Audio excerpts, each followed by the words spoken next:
On déguste maintenant un whisky Ledaig de 10 ans. Ledaig, ça s'écrit Ledaig, L-E-D-A-I-G, et ça se prononce Ledaig. C'est une très ancienne distillerie qui a démarré en tant que brasserie en 1793 et est devenue une distillerie en 1799. Ce nom a été repris comme beaucoup de très anciens noms et l'entreprise n'a pas eu une vie tranquille pendant ces plus de 200 ans. C'est une nouvelle distillerie qui fabrique depuis 2019 les whiskies Ledaig dans des manières très traditionnelles et dans les meilleures conditions. La distillerie est basée sur l'île de Mull, à l'ouest de l'Écosse, et produit des whiskies tourbés. Celui-ci est un single malt, donc on s'attend à des whiskies très typés, puisque île plus tourbé, ça devrait être très intéressant.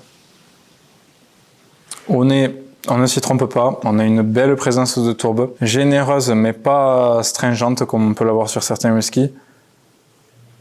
Elle laisse quand même place à une certaine complexité aromatique puisqu'on a des petits clins d'œil de noix, de noisettes torréfiées. J'oserais même dire un Nutella qui se cache un petit peu derrière cette tourbe, mais un nez tourbe très fin.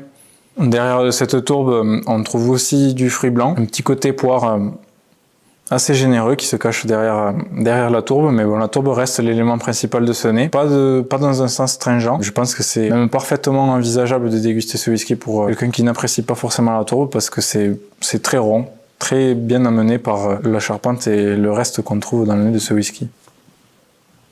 La bouche est très généreuse, il y a plein de choses à dire. La chose qui saute aux yeux, c'est un côté céleri rave. Alors c'est assez particulier comme notre dégustation, mais on a une petite acidité dans le céleri rave qu'on retrouve ici. Un petit côté terreux dans le sens positif du terme qu'on retrouve là-dedans, qui se confond un petit peu avec la tourbe qui est très peu présente en bouche quand même. On a un côté charbon et tourbe en fond de bouche, mais c'est pas l'élément principal de cette bouche. C'est très généreux, on a une belle sucrosité sur l'attaque sur la langue. Je démords pas de mon céleri que je retrouve vraiment dans cette bouche, c'est quelque chose d'assez rare.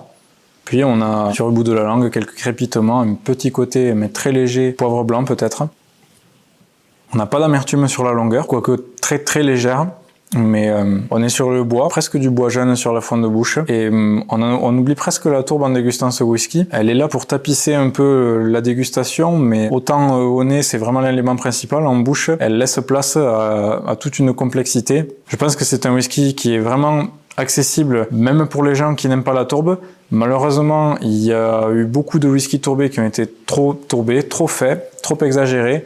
Et ça convient très bien pour des gens qui aiment beaucoup la tourbe, mais comme une première expérience d'un whisky tourbé, ça a eu l'effet de dégoûter beaucoup de gens de ce côté tourbé. Alors que la tourbe, c'est quand même d'abord un équilibre très fin qu'on retrouve dans de belles régions écossaises avec de la tourbe, de l'iode, etc., etc. Et ce whisky, c'est une belle porte d'entrée pour revenir dans ce monde de la tourbe, pour quelqu'un qui a pu avoir une mauvaise expérience dans le passé. Donc vraiment, je le recommande pour les gens qui veulent rentrer dans le monde du tourbé par quelque chose d'accessible, parce que bien fait, bien équilibré et avec d'autres complexités, d'autres arômes derrière, surtout sur la bouche et sur la fin de bouche.